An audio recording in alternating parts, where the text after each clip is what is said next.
जय हिंद मेरे प्यारे साथियों, मैं शशांक मिश्रा आपका आपके YouTube चैनल साइंस प्रयोगशाला पे स्वागत करता हूं। और आज हम लोग पढ़ने वाले हैं इलेक्ट्रिक डायपोल के बारे में। तो बिना समय गवाए हम लोग आज इलेक्ट्रिक डायपोल के बारे में बात करेंगे, क्योंकि इलेक्ट्रिक डायपोल आपके यूपी बोर्ड में आने वाले टॉपिक में से सबसे ज्यादा पूछा जाता है। और इसका एक डेरिवेशन जो कि आप जानते हैं, एक एक्सियल पोजीशन में इसकी वजह से इलेक्ट्रिक फील्ड और एक नॉन एक्सियल पोजीशन में इसकी वजह से इलेक्ट्रिक फील्ड क्या होती है। तो इसीलिए आज हम लोग उन पॉइंट के बारे में बात करेंगे कि इलेक्ट्रिक डायपोल से कौन सा टॉपिक हमसे पूछा जाएगा या पूछा जाता है। तो उसी पर हम बात करने के लिए आए और हम बात करेंगे कि आखिर इलेक्ट्रिक डायपोल है क्या, यानी वैद्युत द्विध्रुव है क्या। तो चलिए आज हम देखते हैं कि इलेक्ट्रिक डायपोल क्या है। जैसा कि आपके सामने लिखा है, इलेक्ट्रिक डायपोल हमारा वैद्युत द्विध्रुव कहलाता है। और वैद्युत द्विध्रुव होता क्या है भैया? तो अगर आप इस लिखी हुई भाषा में जरा ध्यान से समझें तो लिखा हुआ है, जब दो समान व विपरीत प्रकृति के आवेश। तो आप देखिए दो पॉइंट, दो समान व विपरीत प्रकृति। समान होने का मतलब क्या है? तो याद रखिएगा, अगर हम कहें सेम क्या चीज होगी भैया, है ना, सेम क्या होगा? तो सेम की अगर हम बात करें कि यहाँ पर जो सेम होने की बात कही गई, ठीक है, यानी सेम क्या होगा?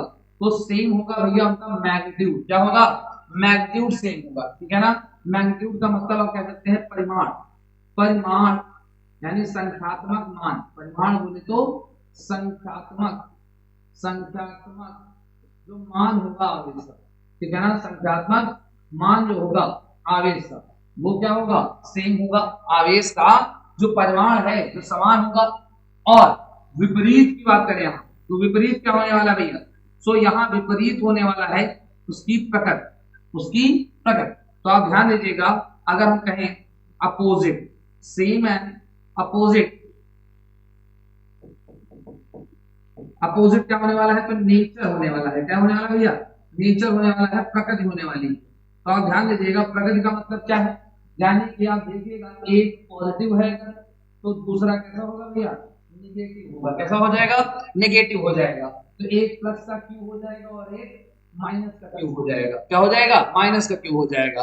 तो आप कह सकते हैं कि जब दो समान परिमाण व विपरीत प्रकृति के आवेश एक दूसरे से अति अल्प दूरी पे रख दिए जाए तो उसे हम क्या कहते हैं? इलेक्ट्रिक डायपोल वैद्युत द्विध्रुव कहते हैं, ठीक है। तो इसी वैद्युत द्विध्रुव की हम बात करते हैं, ठीक है। और इसको हम थोड़ा सा छोटा कर देते हैं, वैद्युत द्विध्रुव की बात करेंगे। तो यहाँ पर वैद्युत द्विध्रुव की अगर बात करें तो होता क्या है?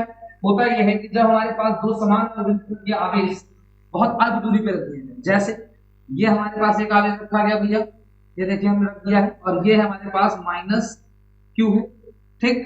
और इसी के साथ आप देखें, इससे अल्प दूरी 2l पर भैया 2l। तो आप देखिएगा टोटल दूरी यहाँ से 12 है, यहाँ पर हमने रख दिया प्लस आवेश क्यू। क्या रख दिया भैया?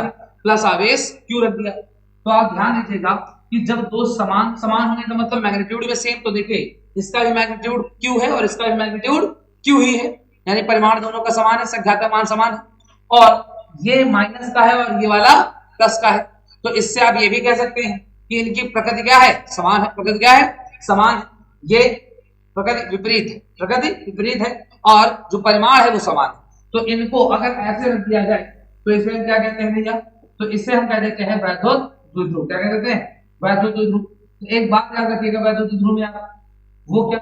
वो ये कि इसका जो मध्य बिंदु होगा, अगर आपसे कहा जाए मध्य बिंदु होगा, ठीक, तो आप मुझे बताइए कि इस मध्य बिंदु में एक आवेश से उसकी दूरी क्या हो जाएगी? तो टोटल दूरी अगर l है तो आप देखिए मध्य बिंदु से इनकी जो दोनों आवेशों के बीच की जो दूरी होगी, मध्य बिंदु O है, तो इससे दूरी कितनी हो जाएगी? l हो जाएगी। ये आधी दूरी l है और ये आधी दूरी l है, और इस टोटल जो डायपोल है उसकी दूरी मानते हैं 2l। क्या मानते हैं? 2l मानते हैं। अब इसके बाद जो हमसे टॉपिक पूछा रहेगा वो पूछा जाएगा वैद्युत द्विध्रुव आघूर्ण किसे कहते हैं? वैद्युत द्विध्रुव आघूर्ण किसे कहते हैं? तो आप ध्यान दीजिएगा, इलेक्ट्रिक डायपोल मोमेंट हिंदी में कहते हैं। क्या कहते हैं भैया इसको? इलेक्ट्रिक डायपोल मोमेंट कहते हैं। तो अगर हम इलेक्ट्रिक डायपोल मोमेंट की बात करेंगे तो इलेक्ट्रिक डायपोल मोमेंट क्या होता है? तो कहते हैं हिंदी में वैद्युत द्विध्रुव आघूर्ण। वैद्युत द्विध्रुव आघूर्ण की बात करते हैं भैया। तो वैद्युत द्विध्रुव आघूर्ण क्या होता है? इसे कहते हैं electric dipole movement, electric dipole movement. Electric dipole movement क्या होता है भैया? तो इलेक्ट्रिक डायपोल मूवमेंट की अगर हम बात करें तो कहते हैं कि जब किसी एक आवेश की अगर हम बात करें तो इसे इलेक्ट्रिक डायपोल मूवमेंट को लिखते हैं P से, और इलेक्ट्रिक डायपोल मूवमेंट तो P बराबर क्या होता है? तो कहते हैं किसी भी वैद्युत ध्रुव के एक आवेश, तो हमने एक आवेश ले लिया, और क्योंकि यहाँ पर दोनों ही आवेश का जो संख्यात्मक मान है वो समान है, तो आप देखिए चाहे ये ले आप वैल्यू तो क्यों ही रखने वाले हैं। तो यदि किसी वैद्युत ध्रुव के एक आवेश तथा उसके बीच की दूरी का गुणनफल किया जाए, ठीक है, उसके बीच की दूरी का गुणनफल कर दिया जाए भैया, तो आप देखेंगे वो किसके बराबर होता है? वो उसके magnetic dipole electric dipole moment के बराबर होता है। यानी उसे ही उसका क्या कहते हैं? वैद्युत ध्रुव आघूर्ण कहते हैं। यानी कि वैद्युत ध्रुव आघूर्ण क्या हुआ भैया? तो आप कह सकते हैं किसी भी वैद्युत ध्रुव के एक आवेश तथा उसके बीच की दूरी का गुणनफल, क्या कहलाता है? वैद्युत द्विध्रुव आघूर्ण कहलाता है, जिसे हम P से लिखते हैं। और एक बात याद रखिएगा, ये एक सदिश राशि है, और इस सदिश राशि की अगर हम बात करें तो आप ध्यान दीजिएगा, इसकी अपनी एक दिशा होती है। कैसे होती है? दिशा। और ये दिशा हमेशा माइनस क्यू से प्लस क्यू की ओर होती है, माइनस से प्लस क्यू की ओर होती है भैया। तो याद रखिएगा, इसकी दिशा माइनस क्यू से प्लस क्यू की ओर होती है, माइनस से प्लस की ओर होती है, ठीक। तो ये हो जाती है इसकी दिशा। क्या होती है भैया? दिशा होती। तो आप ध्यान दीजिएगा कि यहाँ पर जो डायपोल मोमेंट रखा हुआ है इसकी अपनी दिशा क्या हो जाएगी? तो किस दिशा में होगा भैया? P जो हमारा होगा वो माइनस से प्लस की दिशा में होगा। क्या आपको इतनी बात समझ में आ गई है magnetic dipole sorry electric dipole moment की? क्योंकि मैग्नेटिक डायपोल भी होता है, इसलिए मेरे मुझसे जो है ना, वो भी निकल जाता है। तो आप ध्यान दीजिएगा, ठीक है, स्पीकिंग मिस्टेक है। तो यहाँ पर क्या है? वैद्युत ध्रुव क्या हो जाएगा? उसकी दिशा होगी माइनस से प्लस की ओर भैया, ठीक। तो आप ध्यान दीजिएगा। इसके बाद अगर बात करें तो आप देखें, इसके बाद हमारे पास आएगा एक टॉपिक ये, तो ये हो गया हमारा इलेक्ट्रिक डायपोल मोमेंट। अब इसी इलेक्ट्रिक डायपोल मोमेंट के बाद हमसे कहा जाता है कि क्या इस डायपोल के कारण वैद्युत क्षेत्र होगा? तो आइए समझते हैं। मैं आपको और बताऊं कि वैद्युत क्षेत्र की क्या कहानी है। तो आप ध्यान दीजिएगा कि कहते हैं कि प्रत्येक आवेश का अपना एक वैद्युत क्षेत्र होता है भैया, प्रत्येक आवेश का अपना एक वैद्युत क्षेत्र होता है। जैसे अगर मैं आपसे कहूं कि ये कोई आवेश क्यों रखा हुआ है, क्या रखा हुआ है भैया? क्यों रखा हुआ है, तो आप देखिए इस आवेश क्यू के कारण अगर हम कोई दूसरा आवेश यहां लेकर आए, अगर हम यहां कोई दूसरा आवेश लेकर आते हैं, तो आप जानते हैं कि अगर वो हम पॉजिटिव लाए, तो अगर ये पॉजिटिव हुआ तो उसको रिपेल कर देगा, लेकिन अगर हम नेगेटिव लाए तो मान लिया ये पॉजिटिव है तो अट्रैक्ट हो जाएगा। तो इसका मतलब मैं साफ कह सकता हूं कि इस आवेश के कारण अगर कोई दूसरा आवेश हम लाते हैं, ठीक, तो वो क्या होगा? आकर्षित या प्रतिकर्षित होगा। लेकिन क्या जरूरी है हर जगह प्रतिकर्षित होगा? यहां रखा है तो भी क्या प्रतिकर्षित होगा? तो एक बात जरा ध्यान दें, जैसे मैं आपको समझा, ये वाला ये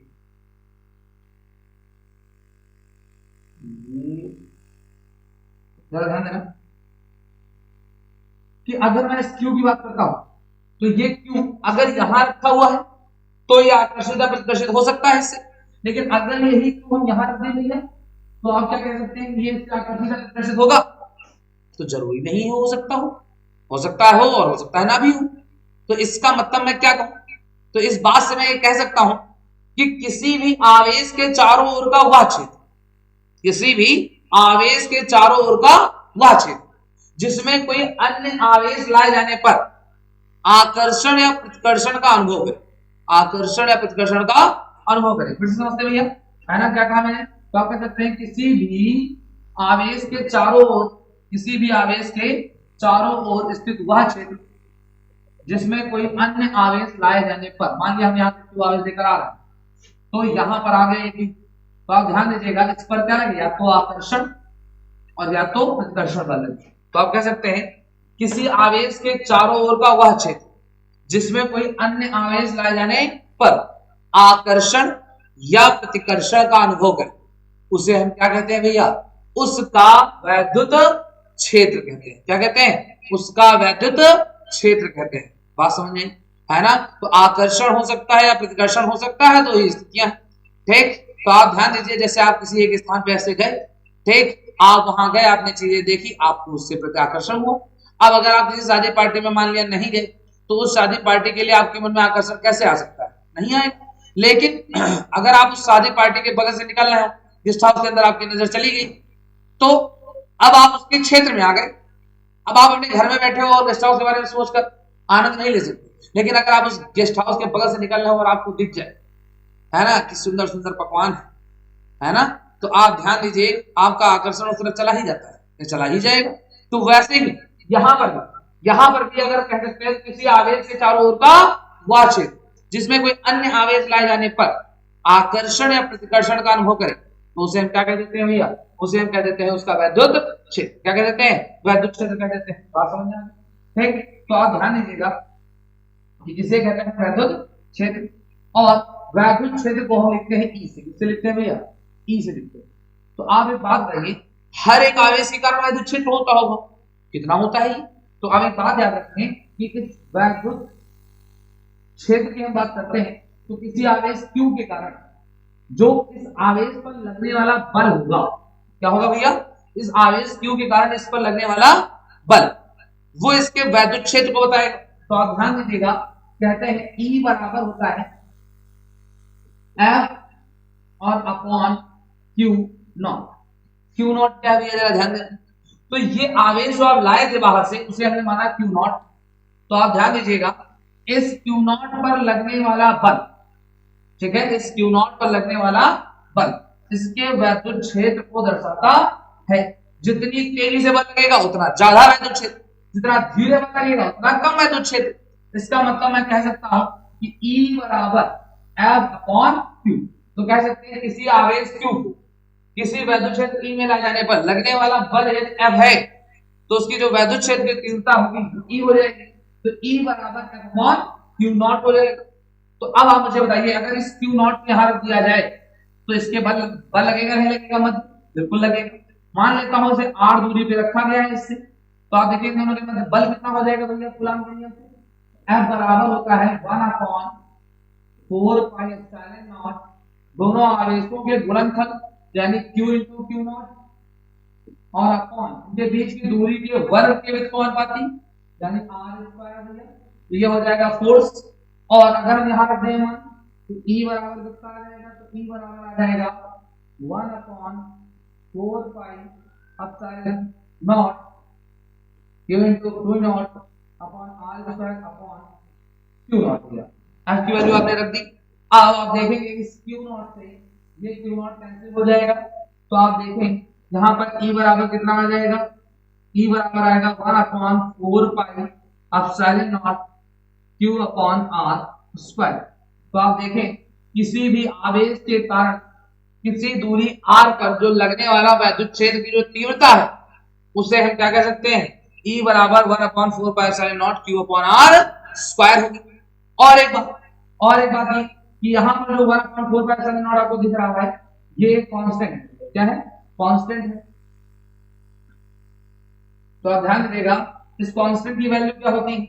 इस कांस्टेंट की वैल्यू आप ध्यान दीजिए 1 अपॉन 4 पाई एप्सिलॉन नॉट बराबर होता है 9 into 10 to the power 9। यहां पर आप इस एप्सिलॉन नॉट को देख रहे होंगे भैया, कई बार पूछा गया है। ये एप्सिलॉन नॉट क्या होता है? इसे कहते हैं निर्वात की वैद्युतशीलता। निर्वात की वैद्युतशीलता। और याद रखिएगा निर्वात की जो वैद्युतशीलता होती है उसका मान कितना होता है? तो उसकी वैल्यू होती है 8.85 into 10 to the power minus 12। 10 to the power minus 12 होती है इसकी क्या वैल्यू, है ना। इसकी यूनिट भी कई बार पूछी गई, तो मैं आपको सीधा निकालना दिखाता हूं कि आपके इसकी यूनिट निकालते कैसे। याद करना होता तो याद करने से ही तो आप भूल जाते हैं। अगर आपने इसको निकालना सीख लिया फिर आसान। तो आप देख लेते हैं भैया, अभी आपने फॉर्मूला लगाया था F बराबर 1 upon 4 pi epsilon not Q into Q1 into Q2 upon R square Q upon Q not, Q into Q not. तो आप देखिए ये बल का फॉर्मूला था, यहां से एप्सिलॉन नॉट को इधर ले जाओ तो आप देखेंगे ये एप्सिलॉन नॉट इधर आ जाएगा, एफ नीचे आ जाएगा, तो 1 अपॉन 4 पाई और ये हो जाएगा एफ और इंटू आर स्क्वायर और ये हो जाएगा क्यू इंटू क्यू भैया, है ना। तो आप एक बात बताइए यहाँ पर, ये जो 4 पाई है, 4 तो एक संख्यात्मक मान है, पाई का भी संख्यात्मक मान 22/7 यानी 3.14 होता है, तो इनकी कोई यूनिट होती नहीं भैया, तो इनकी अगर यूनिट नहीं होती ये यूनिट लेते हैं, तो आप देखिए यहाँ यूनिट किसकी है भैया, यूनिट है यहाँ पर Q1 Q2 ये हो गया कूलाम, इसकी भी यूनिट होती है कूलाम, और अपॉन में जो फोर्स की होती है न्यूटन और इसकी हो जाती है भैया मीटर, तो ये हो जाएगा मीटर स्क्वायर। तो एक बार जरा ध्यान देना, यहाँ पर ये हो जाएगा coulomb square, coulomb square, coulomb square बटे, तो आप ध्यान दीजिएगा न्यूटन बाबा, भैया न्यूटन बाबा है, तो न्यूटन बाबा ना हो तो बेटा न्यूटन पर ये हो जाएगा मीटर का स्क्वायर, मीटर का स्क्वायर। तो आप ध्यान दीजिए ये होती है coulomb square upon newton metre square, और ये बहुत बार लोग भूल जाते हैं, है ना। हाँ, तो आप ध्यान दीजिएगा, इसको मैं सीधा निकालना दिखा देता हूँ कि यहां से आप इसको बार बार निकाल सकते हैं, भूलने के नहीं आप, और इसका एक क्वेश्चन आना तय है, ठीक है ना। इसकी या तो वैल्यू पूछ सकता है आपसे या फिर इसकी यूनिट पूछ सकता है ना, और साथ साथ डायमेंशन भी पूछ सकता है, तो डायमेंशन भी यही से निकल आएगी जब हमने फार्मूला निकाल लिया है ना, मात्रा निकाल लिया है, तो इससे हम इसकी डायमेंशन भी विमा भी निकाल सकते हैं, है ना। क्यों? क्योंकि कूलाम के रखेंगे a इंटू टी, क्यू बराबर I इंटू टी, आई की होती है a और इंटू टी, तो a इंटू टी यहां रखेंगे, न्यूटन बल मीटर, तो यहां से हम डायमेंशन निकाल सकते हैं और निकाल के दिखा देते हैं भैया, अगर इतना कर लिया है तो हम डायमेंशन निकाल के दिखा देंगे, ठीक है। विमा, इसकी विमा देख लेते हैं भैया, तो विमा की अगर हम बात करें तो कूलाम, यहां से आप देखिए विमा क्या हो जाएगी इसकी, तो एप्सिलॉन नॉट की जो विमा होगी भैया कूलाम होती है a इंटू टी, और क्योंकि यहां लगा हुआ है होल स्क्वायर अपॉन यहां है Newton, Newton m l t की पावर -2 क्योंकि बल है भैया, बल की विमा यही होती है, और मीटर स्क्वायर यानी l का स्क्वायर, ठीक है। तो आप देखिए मीटर स्क्वायर मतलब लेंथ और लेंथ का स्क्वायर हो जाएगा। सो अब ध्यान दीजिएगा यहाँ पर क्या हो जाएगा, तो ये हो जाएगा m की पावर -1, m ऊपर जाएगा -1 हो जाएगा, ठीक है, और l स्क्वायर है और ये l है, l की पावर 3 ऊपर जाएगा, l की पावर -3 हो जाएगी भैया, t यहाँ -2 है ऊपर जाएगा, कैसा हो जाएगा प्लस का 2, और प्लस का 2 पहले से दिया हुआ, तो t की पावर ये हो जाएगी प्लस की 4। तो आप देखिए इसकी यूनिट भी आ गई है, सॉरी इसकी डायमेंशन आ गई है, क्या आ गई है डायमेंशन आ गई है भैया ना, तो बोले तो विमा आ चुकी है, क्या आ गई है विमा आ गई, ठीक। तो आप ध्यान दीजिएगा ये क्वेश्चन इससे बन सकते हैं। अब इसके बाद का जो टॉपिक होगा वो ये कि इस इलेक्ट्रिक डायपोल की वजह से, क्योंकि यहाँ तो दो आवेश है, यहाँ तो दो आवेश, यहाँ पर आप देखें डायपोल में कितने थे, 2 आवेश थे भाई, एक ये वाला और एक ये वाला, माइनस का क्यू और एक प्लस का क्यू, और दोनों अलग दूरी पे पूरे रखे हो तभी तो डायपोल कहलाएगा। जब दो समान और विपरीत प्रकृति के आवेश एक दूसरे से अलग दूरी पे रखे हो तो डायपोल होगा। तो इसकी वजह से भी कुछ वैद्युत क्षेत्र होगा इस चारों एरिया में, और इसकी वजह से भी कुछ होगा इलेक्ट्रिक फील्ड वैद्युत क्षेत्र। तो यही तो पता करना है कि यहाँ क्या होगा, यहाँ क्या होगा वैद्युत क्षेत्र, यहाँ क्या हो सकता है, यहाँ क्या हो जाएगा, यहाँ अच्छी स्थिति में क्या हो जाएगा, इसको निरक्षीय स्थिति कह सकते हैं, या किसी भी स्थिति में क्या होगा। तो यही आपके डायमेंशन यहाँ पर फॉर्मूले बन सकते हैं कि आखिर इसके कारण वैद्युत क्षेत्र कितना आ सकता है, किस किस जगह पे आ सकता है और कितना आ सकता है। तो इसी के बारे में हम लोग चर्चा करेंगे नेक्स्ट क्लास में, ठीक है ना। तो आज की क्लास मैंने आपको इलेक्ट्रिक डायपोल के बारे में बताया, वैद्युत क्षेत्र के बारे में बताया, और उससे बनने वाले जो भी क्वेश्चन थे, जो विमाएं थी, जो भी चीजें बन सकती थी, मैंने आपको सारी बता दी। इसलिए आपसे ये निवेदन रहेगा कि क्लास को बिल्कुल भैया एक जोरदार तरीके से शेयर कर दीजिए, ताकि ये महत्वपूर्ण क्वेश्चन हर बच्चे तक पहुंच जाए, क्योंकि मैंने आपको बताया इससे क्वेश्चन आना ही आना है, ठीक है ना। हाँ, क्वेश्चन ना आए आग मत लगा देना ना, ये मैं नहीं कहता भैया ना। हाँ, क्यों? क्योंकि आएगा ही आएगा, आएगा ही आएगा ना।